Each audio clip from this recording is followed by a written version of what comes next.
Can you take me into that Matthew 25 passage, 10 virgins? Yeah. That's a beautiful passage in which Jesus is pretty much describing the Christian world in the end.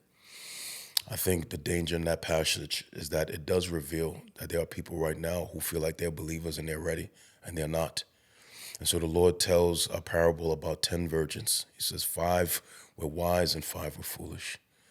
5 had oil and 5 did not. 5 were ready and 5 were not. And when the bridegroom came, the 5 who was ready went out to meet the bridegroom. And then the other 5 came to the first 5 and said, let us borrow some of your oil. And they said, no, we can't do that. Because if we give you some of our oil, we won't have enough for ourselves. And the point that Jesus is trying to make is that when he comes, we all need to be ready, right? We need to be ready. We need to be prepared, i.e., we should be living every day like the Lord is going to return.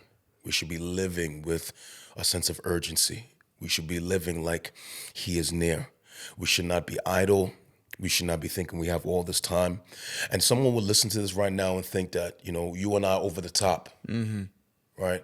We're doing the most, right? It doesn't take all of that. But when I read these scriptures, I see men like the Apostle Paul who preached with urgency in the 1st century AD, right? He's preaching with urgency just a few decades after the resurrection of Christ.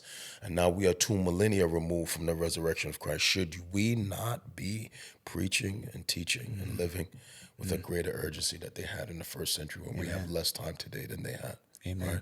And so it is a warning from the Lord for all believers to live ready, to live prepared.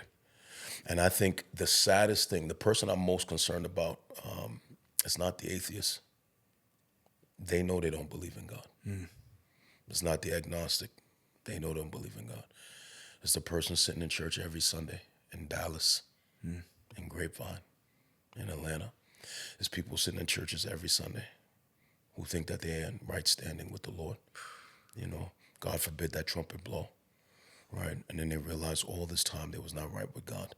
What a tragedy to be sitting in gatherings and going to conferences and reading devotionals only to discover, man, you never was saved to begin with. You never had a true relationship with Jesus.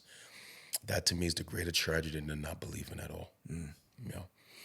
And that's going to be the unfortunate reality of those virgins who are not ready.